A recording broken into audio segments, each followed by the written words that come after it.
Hey guys, Ron here, and today I invited Virgolophus, Ryoma Art, and new to the channel, the Fakemon master Tubbs AZ, to make Pokemon that belong to and are modeled after specific generations. I gave each artist 2 generations like Generation 1 and Generation 5, and tasked them with analyzing all the design elements, tropes, patterns, art styles, and color palettes that make up the Pokemon from these generations, and then their job was to create a Pokemon that embodies those elements and fits right into that generation. These parody Fakemon will end up looking super nostalgic and give us a glimpse into the evolution of Pokemon's art style and design philosophy. If you haven't checked out the previous 4 artist videos, make sure to check them out, and leave a like if you're excited or have been enjoying this series. Make sure to check out the description to follow the links to these wonderful artists after the video, and consider clicking the join button or supporting TrueGreen7 on Patreon so that we can put more resources and time into these mega art collabs. But before we begin, I'm going to design a Pokemon based on today's sponsor, Factor. With Factor, you can order ready-made meals right to your door, which is great during the winter, since I don't want to go out in the cold to buy ingredients for whatever slop I'm gonna cook. And I especially don't want to clean up the mess after I'm done eating. That's why I just place a chef-crafted and dietitian-approved Factor meal in the microwave. And in 2 minutes, I can enjoy one of their 35-plus meals. Whether it be a calorie-smart, vegan, or protein-plus meal, there's a plan for everyone. From my own experience, if I want to change my life for the better, like spending more time with friends or going to the gym, I personally don't want to waste an extra hour making lunch or dinner. But with Factor, not only do I not have to waste time preparing the food, they'll also deliver the exact kinds of nutritious meals and snacks I crave. That's why I took the entire concept of Factor and created Recipe, the prep Pokemon, a bug fire-type Pokemon. Recipe tirelessly gather nectar and pollen to craft gourmet dishes in the blazing oven within its belly. Its abdomen radiates intense heat, allowing it to bake pastries and roast berries with precision. If threatened, it expels a scorching burst of spiced embers, leaving attackers dazed by both heat and aroma. Its signature move, Hot Honey, is a special fire-type move that does 20 damage, but burns foes and has a 20% chance of also confusing the opponent with its aroma. I designed Recipe to mimic how bees look like when their limbs are, caked with pollen, while still looking like oven mitts in a uniform. The oven it has in its belly also alludes to a hive filled with honey. And the way they constantly make fresh snacks for their trainer was inspired by the many snacks, breakfasts, and smoothies, and even small bites Factor now offers. So if you want to feel like you have a professional chef of your own, like Recipe, for a fraction of the cost, head to factor75.com or click the link below and use code GREENFEB50 to get 50% off and free shipping on your first Factor box. That's probably the best deal you've seen on this channel, and I need you to know that by getting yourself some Factor meals, you are directly supporting this channel. So I want to thank Factor for helping my viewers save their precious time by delivering delicious meals. Let's begin with Generation 1. Unless you want to begin with Generation 7. For some reason. We're familiar with, I assume, early Sugimori art style. Love us some Dragon Ball eyes. Exactly. Drakennel. Whoa. Holy crap. Oh, how? Wow. How? I drew it. Generation 1, I was kind of intimidated because I've literally never drawn this kind of art style. I feel like you guys can tell all the tropes that you are familiar with in Generation 1, right?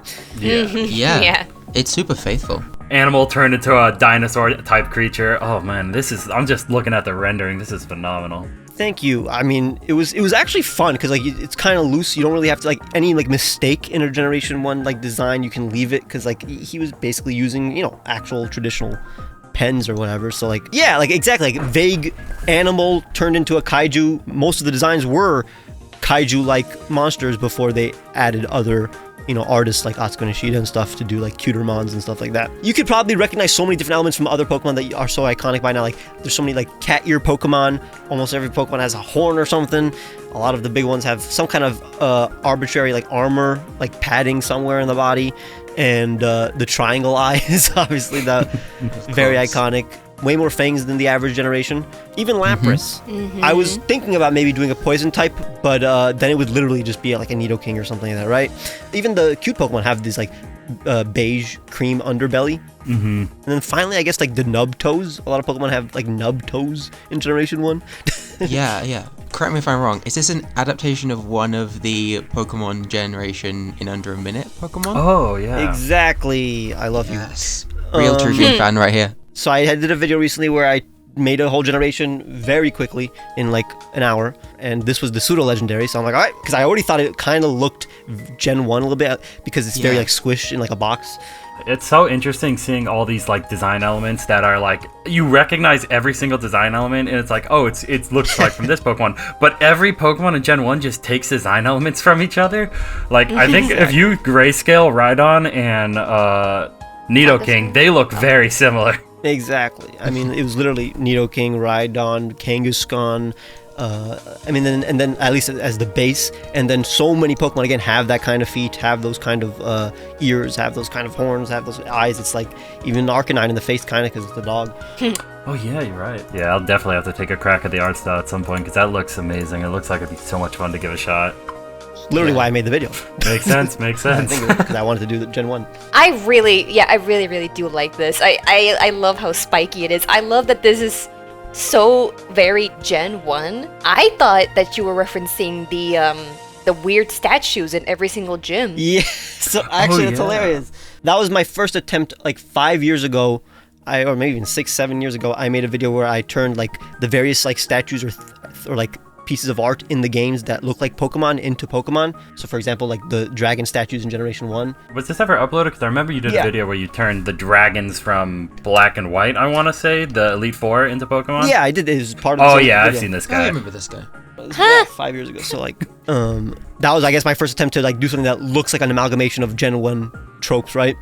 You obviously come a long way in replicating Generation art styles. I see a lot of Gen 3 in this guy, actually.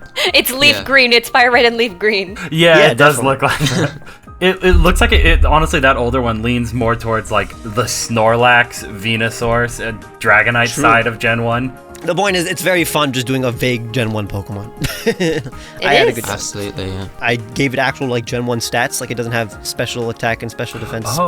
split. So that's why even though it's a pseudo legendary, it has 500 base stat total. And also technically the reason why it doesn't have abilities or a shiny. Now the question is, which one is it? Is it a special attack of 100 or special defense of 100 to get up to that 600? It would be a special defense. It's not a special attack. Yeah, he doesn't look like Oh it. yeah, true. It kind of looks like it would be Bowser's Pokemon. Hmm. The dog that Bowser would own. I mean, if you look at the beta form from the region video, it's basically the flea collars. It's just a dog with mixed with a dragon and a flea collar. That's the concept of the Pokemon, and I feel like that's a Gen 1 concept. Just take an animal and make it draconic. I have no complaints with that. Taking an animal and making it draconic is like bar for bar what Kangaskhan is. So yeah, it definitely Exactly. feels like it. Like how is that a kangaroo? I mean, what could be cooler than a dragon dog, you know? All right, Generation 2 with Virgo. I'm a little bit mad at you, Ron, What do we do? What's that? because you did a dog. Oh, you know what's funny? I was gonna also do the pre-evolve formula for my Gen 6 thing, but so thank God I didn't. What I really wanted to do, and this is because I've been playing a certain game due to a certain Game Awards trailer, Okami. I just knew I really wanted to make a wolf. Kanto is the big city, but Johto is the countryside, and Gen 2 Pokemon are not just like small, round, egg-shaped things. Like some of them are because of the babies, because of, Meryl. Gen 2 is when Pokemon started to get a sort of feel for what its designs are. It's like, okay, let's try to refine that style and figure out what Pokemon is, or just make some more cuter Pokemon, some more countryside Pokemon, some more wilder Pokemon. Like there's Swinub and Pillow-Swine, the boars. There's Stantler, the Sika deer. There's Ursaring and Teddiursa, the bears. There's a lot of farm animals, and I'm thinking to myself, okay, well, there's Noctowl and there's owls. I could Every do the Pokemon you national- named is brown. True, yeah, but I mean, brown gen. there's also Skarmory and Gligar. There's also Phanpy and Donphan. There's just there's a bunch of cool Pokemon. Then I thought about what is important to me, and that would be this little guy, the Japanese wolf, the extinct Honshu wolf. It is not the best taxidermy. In fact, it's pretty bad taxidermy. Yeah, it's pretty bad. There's this thing where there's a little park where you can feed deer, and yeah, it's oh, it's so Nara. cool. You can feed wild deer, the Nara wild deer. And for me, I know I'm such a party pooper, but I don't like that. We should not be making animals used to humans like that, because now they're punching humans. They're attacking humans. They're being, they're wild animals who all they see humans is, oh, you're food. And not only that, Japan is actually, the trees are in danger because there's so many deer. The introduction of rabies and the killing, the absolute killing of the Hokkaido wolf, the Honshu wolf, all of the Japanese wolves. In fact, Hizui and Zoroark is actually kind of a reference to that. Yeah, this is a Pokemon that is extinct. In fact, it's very extinct in the Pokemon world. It is from the Ice Age, and it is a dire wolf. Oh. And its name, Ooh. Howlacine. Oh, my God. cool. And I thought you were going to do a brown Pokemon, but no, you went on the white direction, which is also, I guess, a Gen 1, a Gen 2 kind of thing. Here's a shiny. Of course, okay. There we go. But I never really saw like brown being a typical thing. I think it's just In for Gen the 2, normal it's types. very It's much not. a It's not. Because I looked at the entire decks. True, The- you're the expert now. What's crazy is I very much associate white with black accents as like an early generation thing, like Absol or like a lot of just like simple white-black. I like that a lot. I've always loved it. Yeah, that makes Yeah, sense. you could tell it is a fossil Pokemon, so it is a rock and ice type, but fossil Pokemon don't usually represent the rock type too much. It comes from the frozen pelt. Those are scars, kind of, like scars. It's like the restoration process wasn't really complete. Literally, 2 hours ago, I decided, well, No, what'd you do? What happened? I gave it a pre-evolution. Oh, okay. Introducing Paleo. Oh, that's adorable. Sweet. If anybody was like complaining, oh, well, you didn't make it round and babyish. Well, here's the round and babyish. Oh, okay. Alright, so you went the route of just doing both of the tropes. It's great. So that means we literally now have like a fossil Pokemon for Gen 2, basically, right? Yeah. It does feel Gen 2 over Gen 1. It doesn't feel Gen 1. It feels Gen 2. Yeah, because I also thought like, okay, they're gonna be smoother, they're gonna be a little bit they are rounded like Ursaring and Noctowl and Stantler. They're fuzzy, they have fur, but they're round. Yeah. That's a Gen 1. That's a Gen 2 thing, I guess, to have random thing that could be interpreted as armor, but it isn't. Like, or just like steel, even though it's not a steel type. Yeah, actually, it's Yeah, supposed to like give the the vibe of like it's supposed to add to the prehistoric vibe. It's like kind of like it's wearing a pelt that it hunted, but it's its own fur. And you did a great job of making it look like scanned with the texture and like even lighting. Technically, how like Oh yeah, I didn't even notice the scan lines. I was even gonna consider like even doing like some compression on mine, so it looks like it was like ripped from the internet or something and like very old and like just compressed a bunch of times. That would have been fun to do. I just want to say, there's nothing more Gen 2 than looking at a design and going, yeah, we can make a baby form for that. Yeah. Yeah. You're Yeah. right. Even these look like a combination of not just Gen 1, Gen 2 Pokemon, but the Gen 2 betas. Like there are Gen 2 beta Pokemon that kind of look like this, right? I looked at the beta Pokemon too for inspiration. And like this is uncanny. Like this is like could have been a thing. Like if you like, oh, the lost Pokemon Howlacine. Like, oh, this could have been in the game. Like back then they did basically navy for black, right? A lot of and that's very nostalgic for me. Yeah, definitely. It'd be super interesting to see what the actual like Gen 2 or crystal sprite of it would look like. Because like with the limited color palette, because like I was looking up Togepi because I noticed like the blue and the pink, and Yeah. it's like Yeah, it looks Togepi very doesn't even have blue on its body in Gen 2. I guess fact that I just realized recently was like people always dog on Generation 9 for having like 3 sets of like dog Pokemon, but like Generation 2 also has 3 lines of dog Pokemon. Oh, that's yeah. true. I think it only introduced Houndoom and Snubbull. Bramble. Yeah. Yeah. And then Smeargle. And Smeargle. Oh, and yeah, Smeargle. Smeargle was a right, dog. Smeargle. And for anybody who for some reason thinks the legendary beasts are dogs too, it's like this is the dog Yeah. generation. And 2 of them are normal type too. Oh yeah. I love calling a lion and a tiger dog. Oh please, I love those people. Keep doing it. It's great. The silver Pokemon originally was gonna be like the mascot was gonna be a silver wolf, no? It seems like Ho-Oh was going to be the only mascot, and it maybe that dog creature was like maybe some sort of a Pokemon that was thought to be. I think We can't have 2 generations with dog Pokemon that look like legendaries but aren't legendaries. Like it was definitely gonna be a legendary. the dogs are just legendary in general. Generation 3, time for Ryoma. I had a lot of, I struggled with this one quite a bit. I'm not like known for recreating Pokemon art styles. Like conceptually was the hardest part. Like coming up with a concept was the most difficult part. Like originally I had this like octopus and it had like a Shichi Shito, like the 7-pronged sword, because I was thinking like Hoen's be a very kind of Japanese. Oh. Yeah, no, it looks fun, Ooh. but I was trying to design it to like the Gen 3 like specifics and it just didn't Yeah. work out. It was just, it was too much. So then I was like thinking of like some kind of moon bear, and I had too much going on. So I thought, okay, let's just simplify. And then you it. settled on dog. The most Gen 3 Pokemon to me is Breloom. Am I crazy Yeah, for thinking yeah. that? Yeah. Yeah, it's hilarious. Most of them have animal bases. but they don't look like the animal that they're based on. And some of them just really are nothing. I think in Generation 3, they definitely are based on something specific in like Japanese mythology or lore that makes it seem vague. Because, yeah, I mean, Exploud, like, that's kind of nothing. Yeah. Agron's very sort of difficult to determine. This is Forever. Oh! This is 3 black and white Pokemon in a row. This is crazy. Yeah, I think it's just the kind of trend of the early gens. So, Gen 3 is known for, like, introducing abilities. In particular, and I was looking because of Virgo. I thought it was really cool that you did the like kind of the missing fossil Pokemon. I'll do the missing weather setter from Gen 3 and do like a snow-based one. Sorry, I just imagined it in Gen 3, like in the game with the sprites, and it does work actually. One thing in particular that really feels Gen 3 is those kind of like squarish arms, like so many of them.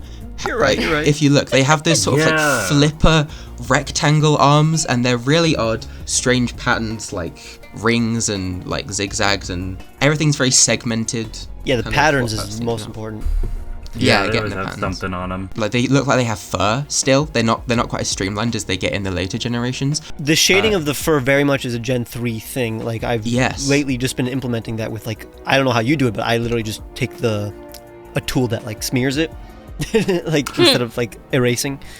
Oh, that makes a lot of sense. I've always wondered how to do that, and I'm like, I can't figure it out. A lot of them have that like circle eye, like Numel and there's like tons of them. The semicircle eye, and then also the iris is very Gen 3. I like started out with a penguin. Just like I drew a penguin. He was Gen 3 kind of, and then I slowly like did loads of renditions. One of those like tropical penguins that like. He is a penguin, but he's not a penguin, you know. I'm picking up what you're very putting down. tropical. It's like immediately a very tropical Pokemon. And now that I look at it, you're right. Like even for example, Numel. Okay, like Numel and Camerupt, they're camels, but they don't really look like camels, right? You know? There's like several layers of abstraction on them. And that's fun. Exactly. So I think that was a really fun way to go about designing him. Forever are known as emblems of the Hoenn region thanks to their mastery of the weather. Residing in Shoal Cave, they train practicing their ice attacks for weeks at a time. When one finally emerges, the Hoenn region is hit with a devastating snowfall. Snow warning wasn't a thing in Gen 3, was it? No. No, so it wasn't. like so I love how you made Snow Surge instead of using it then. That's awesome. Yeah. That's why it looks so nostalgic too. Like again, like it feels again like a beta form that I've seen like the beta leaks recently. Like this would have been refined like a bit more to actually be in the game. I feel like even Breloom, for example, reds, greens, and yellows was a big thing in Gen 3, and you didn't do that, even though you probably noticed that. Even the stats, for some reason, like 460, that feels like a Gen 3 thing. I just rearranged Breloom's stats. You know what? It looks like a Gen 3 mon, and you know what's so awesome? It's so awesome. It's got that high attack stat with a special type. That's funny, yeah. It's Absol, too. It's Absol all over again. Oh, it's true. It makes sense now that Generation 4 goes to Tubbs AZ. Surprisingly, Gen 4 doesn't have a lot of ice types. Or fire types. Yeah. So for my design here, we have Tempermate. Oh, snap! Oh, you did the sprite, goddamn! Right? What? That's crazy! Yeah, I did. I used to do a lot of sprite work, so here he is in motion. Oh, that's so cool. Oh, so cool. And Oh my god! for Tempermate, I really also that shiny is not that is the shiny. We're taking the first inspiration is Garchomp. Gen 4 is kind of like the turning point for Pokemon to become a lot more simplified with their body shapes. A lot of them had like still had defined shapes, but a lot of them, like for example, a lot of Pokemon with fingers, they just kind of became sausages. Yeah, I obviously took some inspiration from Infernape. I did try really hard to make it not too much like Infernape. That's when I think in Gen 4 is when Pokemon truly started to sometimes have like modern features like implied clothing. Not heavily, but like just like patterns. Like the paint, the clothing on this guy is supposed to look like it's a Japanese. I think I always forget. They're the macaque. Macaques, yeah. Yeah, the one that sit in the spas. It's supposed to look like towels draped over him. It does, yeah. Navy is everywhere in Gen 4. Yeah. I originally had the blue being a navy, but I'm like, it doesn't give the ice type, so I just kept it to its eyes. Yeah, I really do like this color scheme a lot. When I first saw Generation 4 Pokemon, either in like on Cerebi or like in a book, I remember noticing the eyes basically transitioning into these type of eyes. And even like the rings around or next to the eyes, like the pattern next to an eye. Mm-hmm. They all have like rings around them, patterns around them. And then the other thing that actually it happened in Gen 3, but very, very little, is they started doing design details without line art. I get it, yeah. Yeah, like the colors like Luminion has like the edge of its things. Those aren't lined. The light pink on Miss Magius. And Hippopotas also. Now I want to show these to people right now and like have them guess the generations. I just want to say that I would have used this in Gen 4. I really like it. Not only that, I was actually considering the hot spring macaques. And I thought, like, no, I can't do it because this is going to be saved for, like, Sinnoh. I just knew that it would be more perfect for Sinnoh. Wow. And I'm really glad. I'm super happy that we got to see the hot spring monkey. This guy would be so cool in Legends Arceus, is what I was going to say. Ooh. In that little pool where everyone finds, like, the alpha Lucarios and stuff like that. Like, right there, that's where I imagined it. Exactly. Dude, the sprite is mesmerizing. Thank you. And even like the slight variation in the color, because the sprite obviously almost always never have the exact same color as like the Sugimori art. That's also genius. Like I was having a really hard time picking colors, so don't tell anyone. But that pink is straight up pulled from Magmar's thighs, or Magmortar. That's what I was thinking. I was thinking Magmortar when I saw that exact color scheme. In Magmortar's pink is way more saturated in game. So that's what I ended up going for, like, with all of them. In game, they're definitely more blue than in the Sugimori art. They're almost more like teal. They're like a little bit more green in the Sugimori art for some reason, which I like. The zigzag on its chest is mostly to break up the space, but also a lot of Gen 4 ice types have, like, hard angles, right angles, like, to, like, diamond shapes to, like, show that they're icy. All of the ice types have it. I think I have them all right here, and I think they do. I think I prefer the proportions of the sprite, I guess. I think I definitely like the sprite a little more than I do like the actual render of it. I really wanted to, like, when I was designing it, it was so hard to stop myself from doing, like, stuff I would do normally. Like, to just, like, reel it back, like, nah, this is Gen 4, they wouldn't do that. I mean, you're next again with Generation 5. Did you animate the Gen 5 sprite? Do you want to see it? Are we ready, guys? Yeah, we're ready. Goblor. Oh, yeah! Damn, that is a color scheme for Gen 5. That's crazy. Very, like, darker, saturated, muddy colors, almost. And here he is in motion. Oh, my God! Oh, wow! He even does the little idol. Oh yeah, little idol breaker. I wanted it to make it look cool, because I feel like a lot of Gen 5 Pokemon are like, this is super cool, let's make this. Yeah! Like, give him, like, a real attitude. Yeah, this goes with, like, Crocodile, Scolipede, Zoroark, like... And Electros, obviously. Yeah, I think I used Electros too much, way too close when I was making it. I really wanted to do a Gyarados equivalent. So it's because there's a lot of Gen 4 or Gen 5 Pokemon that are not based on, but they have their equivalents in Gen 1, but no Gyarados. Dude, this is crazy. If you showed someone this exact sprite, they'd be like, yeah, it's a Gen 5 Pokemon. It's always existed. It's another Pokemon I would use. The turquoise is so good. Gen 5 really does have the contrast of colors with, like, dark and then bright, like, red or, like, yellow. I love that this is, like, not an evolution to Basculin, but it's an evolution to Basculin in theory. I never got around to sketching much of it, but yeah, Goblor is supposed to definitely have the weak to strong thing like Milotic. Like, this is when I think bodies got, like, more and more simplified. Like, a lot of, like, the intricacies were taken out, which honestly I think is a step forward. I think a lot of the Pokemon look really nice without, like, having to worry about being too anatomically correct. So, like, for its little, especially for its angler, it's very, if you take a Chandelure, one of its candles, and flip it upside down, that looks almost exactly the same. Oh, wow, yeah. I noticed that a lot of them have these patterns. A lot of them have the stripy pattern on their chest or somewhere on the body. A lot of them have, like, a black with lines. Like, part of the body that has black with lines. Yeah, I have Scrafty here as an example. Exactly. So that's why I have it has the stripes going down its body. It's not a pattern I've noticed before, but, like, it's so obvious when you bring it up. Even, like, compared to other Gen 5 Pokemon, the colors are so beautifully chosen. Really cool. Gen 5 colors are amazing. I'm loving this color. They were, especially with the sprites when they became super saturated. That was exactly. And again, good job on differentiating the colors between the key art and the sprite. Also, the eye heavy. A lot of Pokemon have round eyes with big eyelids. That's with different colored eyelids. That's what a lot of Gen 5 Pokemon have. What's crazy, I think this is a generation where they also started having just experimenting with like shapes and colors, like the irises. And I also I wanted to kind of hint at it being Gen 5. I gave it the Mohawk. It's got like a Mohawk and it's a little punky. It feels American. Feels like something you'd fish out of the water. Yeah, I'm thinking this isn't like the Castelia sewers. Yeah, I imagine like somewhere around Castelia, or like you can probably find the Prevo in Castelia, and maybe really rarely in Driftvale they'd haul one of these guys out. Gen 5 dark types are the best. They had a lot of dark types in Gen 5. I almost just made it pure water, but I'm like, nah, he's got to be dark. Also the perfect amount of details too for a Gen 5 Pokemon. That's hard now. I realize we have to always do that. We have to make sure we have the right amount of details for the generation. For the generation. True. Sometimes you're looking at a spot and you're like, oh, that's empty. I want to put something there. It's like Gen 5 wouldn't. It's funny because like when I was doing Gen 1, I was like, oh, wouldn't they have less details for Gen 1? But like almost so many spikes. I don't understand.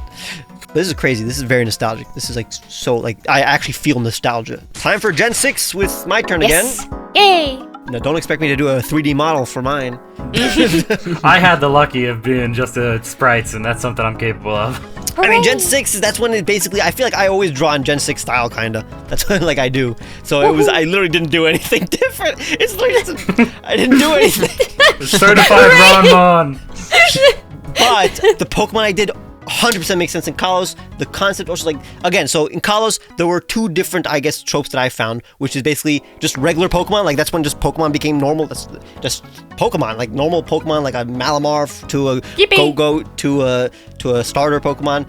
But then there's also a lot of just big-headed, round, cute Pokemon, right? But you know what I'm talking about. Like, Yeah. big, round head, small body, very much not anatomically correct. Little guys. They're mascotting. They're just Exactly. like make mascots. And I Gotta like sell it. something. It's starting to become modern day Pokemon. So that's what I went. I didn't do like, because I already did like a big scary mon. I'll do one of the cute ones. Here is Terrakida. Aw, Okay. Adorable. All right. sweet little guy. So once again, I did a Pokemon I did in the making a generation in 1 hour. I did a whole line of, if you don't know, Damascus goats, which are the ones that start out Oh dear. Little fairies. very pretty and then become very ugly. Oh boy. So I thought it made total sense for a ground fairy type. So like all the malformations in the adult is basically just gonna be caked up mud. That hardens, or basically clay. Again, let me show you the original design. Original design is like the beta form basically was, it has caked up clay on its head and tail and hooves, and it uses that to like, it rams into its opponents. But then I realized, wait a second, what if it protruded more and looked like a beret, and then it totally fits in Generation 6? Yeah. Now it's paint. So And French. it looks like a little French girl. Bisque. Obviously, I had to make it fairy type, and again, it just feels like a Gen 1, a Gen 6 Pokemon, a Gen 6 fairy type they would have introduced. Although it has a unique ability, Bisque, which is literally well-baked body. Basically, you get hit with fire, the clay becomes harder, its defense is higher. Man, I've just been staring at this. This is really cute design. You nailed it. Like, that thing's plush ready. Ship it out. Thank you. I love a figure of this. I want to see more of this. But also, I just realized more aspects of Gen 6. It's like, again, big round eyes, I decided to do the cuteness, but also the saturated colors. A lot of them have like very saturated colors, way more than Generation 5 Sugimori art. And then there's a lot of like either white or black base. So like either have like a white or black body with like a very saturated color, like red or pink, a lot of pink and red. And then obviously vaguely European somehow, even though there's some Pokemon that aren't. I love the eyes. I don't think I've ever seen that kind of eye on any other Pokemon. It's so cute. And I love like just the hairstyle. The hair's still so cute. You know what it's kind of giving? Sonia. Oh yeah. Oh yeah, definitely. Yeah. That's why I like the. It's like a very similar color of orange to her hair. Oh, I just realized that like this is I guess the generation when they start slightly experimenting with like gradients. Like before then they really didn't do gradients. So there's a gradient in the ear, I guess. It just looks like it's like made of paint, or it's gonna use paint. Yeah, it looks French. Imagine like little clay like flops off and it like draws like in the dirt with its hooves or something. Now you gotta make the Evo. It's gotta be a complete 180 on cuteness. But it's not really giving like Skiddo, which is impressive considering they're from the same generation. They also have different energy. Like Skiddo is like a little bit more masculine, while this is a little bit more feminine. But it'll become very ugly. So they're counterparts, I guess. One city, one country kind of thing. Like one's from Lumios, one's from the ranch. Oh, we got a city goat and a country goat. Could a city goat and a country goat fall in love? Basically. Okay, yeah, I ship them. Gen 7 with Virgo.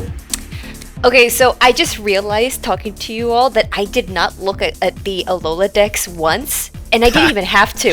It's just so ingrained into my memory, and I thought about the best thing that really makes Alola.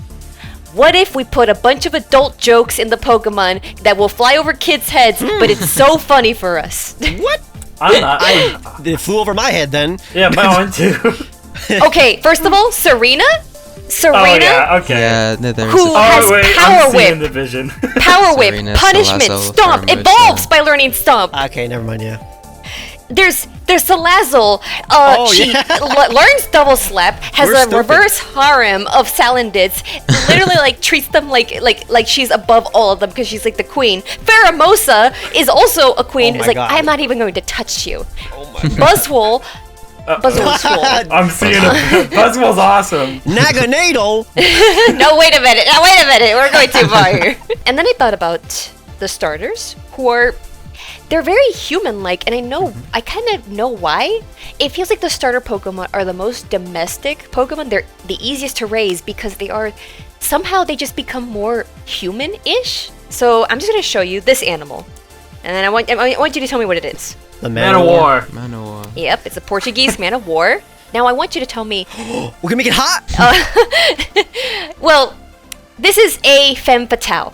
It's a trope of the noir Sweet. trope of that seductress woman who is going to be fatal to the protagonist. Yeah. And what is now? Let's talk about what is one of the earliest femme fatales in history. Not even earliest, like. Is it like a Zoroastrian goddess or something? Oh, Medusa. Oh, Medusa. I was so Right, close. I was in That the makes same sense. area. So this all comes together because first of all, they're Oh, not of part of the Medusazoa. Isn't like the Portuguese man were like a siphonophore or whatever, so it's not really Yes. a jellyfish? Yeah.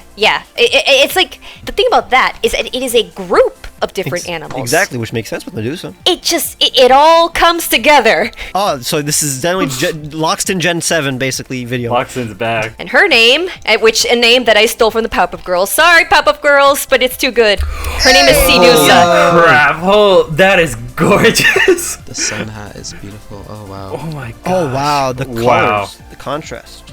As soon as you posted the one on the beach, I'm like, that looks like someone left their wig on the floor. Let me just give you the shiny. Oh my Hey, gosh. Yo. Wow. I guess Gen 7 did introduce the whole like many Pokemon in one body with Wishy-Washy. Yeah, it's true, and I kind of looked like I kind of looked a little bit of wishy-washy just to get the glow. Ooh, Dark Electric. Yeah, because Oh, that's so cool. it's like, okay, yeah, I could have made her like poison type, but it's not fun, and Medusa is known to paralyze, to make people into statues, and that's what I really wanted. So there is the main body, which actually does the thinking part. It's the sort of feminine looking Pokemon in the middle. The stinging component is all the snakes, all the species, and then the central electrical component is the big hat looking thing. It's like 3 different species. And so that's why the gender is unknown. Damn. The signature ability is Stinging Touch, and I don't care if it's broken. It has a slight chance that every contact move that she does is going to lead to paralysis. It would make sense somehow that by pure accident that Nanu might have one. And this time it makes sense to have Looker as the size comparison. Yeah. The stats make sense. Yeah, It would be slow. Yep, the Alola slowness. Yep, it'll be a Alola slowness. I'm just kind of like stun-locked by how gorgeous the rendering and design is. This is so pretty. The colors are amazing. Even doing the highlights so that the black on black, you can see the separation of like the hands versus the back. But it also feels kind of Ultra Beasty too. Yeah, a little bit. I mean, Nihilego, I'm actually kind of concerned, like, the comments be like, oh, it's just Nihilego again. I know. But Yeah, Mine it was feels so literally Nidoking. different. Well, I guess this is Mother Beast colors now that I think of it. oh yeah, a little bit. Well, now you have it as a Pokemon. Exactly. Like, I guess Lusami would also use the one. Oh yeah, this would 100%. this 100% on Lusamine's team. Absolutely. This is not an easy thing to draw. Only a master can make such a design. Not gonna lie. It's so pretty. That means we have one final one from Ryoma, Generation 8. Let's see that. We didn't do Generation 9 because that's pretty much... It's, I don't even know. You give a reason. well, it does share a lot of DNA with Generation 8. I think it does have its own like patterns and stuff, but It does. I don't know, but it's just too new. I can't. it's too new. It wouldn't be Yeah. fun. It wouldn't be fair to give someone Generation 9 because then it wouldn't be as fun. What was very fun was getting Generation 8 because Generation 8 is my favorite. I love Generation 8 because Ooh, you know, you're a little biased. yeah, I'm British if you couldn't tell. And I think also Generation 8 just does a very, very good job at representing the home country.